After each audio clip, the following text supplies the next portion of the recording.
মানুষের জন্ম হয়েছে উদ্যোক্তা হতে, কারো চাকরি করার জন্য নয়, বলেছেন প্রধান উপদেষ্টা। রাজনৈতিক দলের সঙ্গে ঐকমত্য কমিশনের ফের বৈঠক, উপস্থিত আছেন প্রধান উপদেষ্টাও। জুলাই সনদের আইনি ভিত্তি নিয়ে আলোচনা। সীমানা পুনর্বহালের দাবিতে ভাঙায় রেলপথ অবরোধ, ঢাকার সাথে 21 জেলার যোগাযোগ বিচ্ছিন্ন, কঠোর ব্যবস্থার হুঁশিয়ারি স্বরাষ্ট্র উপদেষ্টা। দেখছিলেন ক্রাউন সিমেন্ট সংবাদ শিরোনাম, এবার বিস্তারিত। রাজধানীর মোহাম্মদপুর খিলজি রোডে পল্লী কর্ম সহায়ক ফাউন্ডেশনের PASF ভবন 2 উদ্বোধন করেছেন প্রধান উপদেষ্টা অধ্যাপক ডক্টর মোহাম্মদ ইউনূস। এ সময় প্রধান উপদেষ্টা বলেন, মানুষের জন্ম হয়েছে উদ্যোক্তা হওয়ার জন্য, কারো চাকরি করার জন্য নয়। দেশের মানুষকে উদ্যোক্তা হওয়ার সুযোগ তৈরি করে দিতে বিনিয়োগ সহায়তা বৃদ্ধির আহ্বান জানান তিনি। প্রযুক্তির সঠিক ব্যবহারের কথাও বলেন ডক্টর মোহাম্মদ ইউনূস।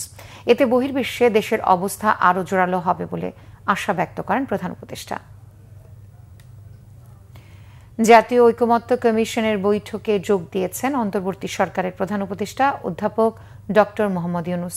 বিকেল 3:15টায় রাজধানীর বেইলি রোডের ফরেন সার্ভিস একাডেমিতে বৈঠকে যোগ দেন তিনি। এই মুহূর্তে কমিশনের বৈঠকে কথা বলছেন প্রধান উপদেষ্টা। আমরা এখন সরাসরি চলে যাচ্ছি সেখানে। আপনারা গ্রহণ করেছেন, এটি হলো মস্ত বড় অর্জন। এই অর্জন করতে পেরেছেন বলে আজকেও সবাই মিলে বসছি, তারপর বলছি যে আমি যাবার পরও আপনারা বসে থাকবেন, আপনাদের আলোচনা চলতে থাকবে। কি পরিমাণ ধৈর্য প্রয়োজন হয় এই কি আলোচনা বলতে থাকা, করতে থাকা। যেহেতু আমাদের ওই লক্ষ্যটা আছে, ওই দূতকে আমরা সবচেয়ে বড় কাজটা নেব, যেটা আর কেউ কোনোদিন চাইবারও সুযোগ পাবে না, এই দূত কোনোদিন পাবে না।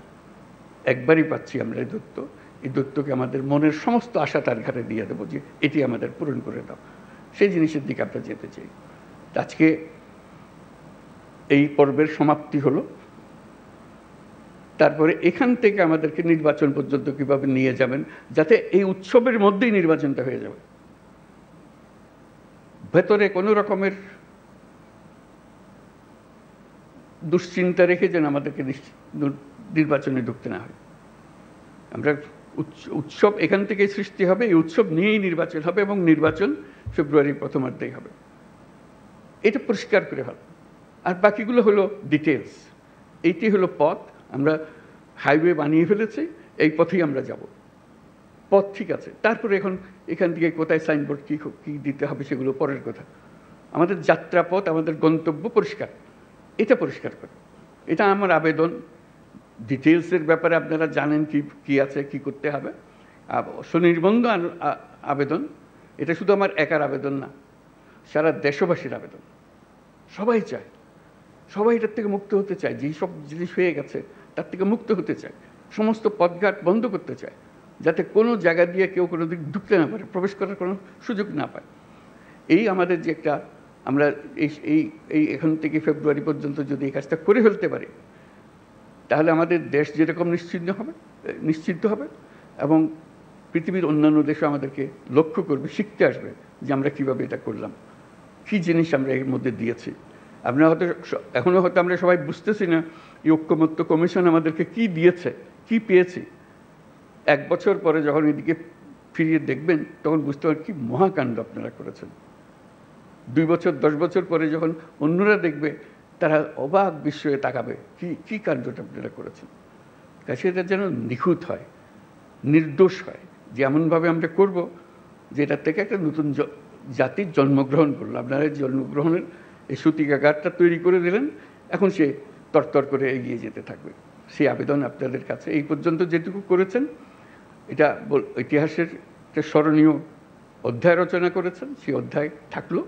এটাকে একেবারে নিখুঁত করার জন্য যে কয়টা বা দিন বাকি আছে নির্বাচন পর্যন্ত, যাতে করে কোনো রকমের মনের মধ্যে কষ্ট না নিয়ে, কোনো রকমের মনের মধ্যে খুঁতখুঁতি না নিয়ে নির্বাচন করতে পারি, যে হ্যাঁ আমরা জানি আমি কি অর্জন করতে চাচ্ছি, আমরা কি অর্জন পরিষ্কার আমাদের সামনে, আমরা সবাই মিলে করছি। আমরা কিছু বোঝাপড়া করেছি, এটা দেশের জন্য করেছি, জাতির জন্য করেছি। এটাই একমাত্র সুযোগ। আর এই সুযোগ আর জীবনে আসবে না। ওই আলাদিনের সেই দৈত্য আর ফিরে আসবে না। একবারই সে একবার জিজ্ঞেস করবে আর জিজ্ঞাসা করবে না, আর আমরা সুযোগও পাবো না। কাজেই এইবারই যেন আমরা সেটা সমাপ্তি করতে পারি। আপনাদের সবাই জাতীয় ঐক্যমত্য কমিশনের বৈঠকে প্রধান উপদেষ্টার ব্রিফিং এর অংশবিশেষ শুনছিলেন। চলে যাচ্ছে পরবর্তী সংবাদে। সংসদীয় আসনের সীমানা পুনর্বিন্যাসের প্রতিবাদে ফরিদপুরের ভাঙ্গায় মহাসড়ক ও রেলপথে চলছে অবরোধ। সকাল থেকে কয়েকটি স্থানে গাছের গুঁড়ি ও টায়ার জ্বালিয়ে যান চলাচলে প্রতিবন্ধকতা তৈরি করা হয়। এতে রাজধানী ঢাকার সাথে বন্ধ রয়েছে দক্ষিণ পশ্চিমাঞ্চলের ২১ জেলার যান চলাচল। চরম দুর্ভোগে পড়েছেন যাত্রীরা। এছাড়া অবরোধে নেতৃত্ব দেওয়ার অভিযোগে ভাঙ্গার আলগি ইউনিয়নের চেয়ারম্যান মোহাম্মদ সিদ্দিক মিয়াকে আটক করা হয়েছে।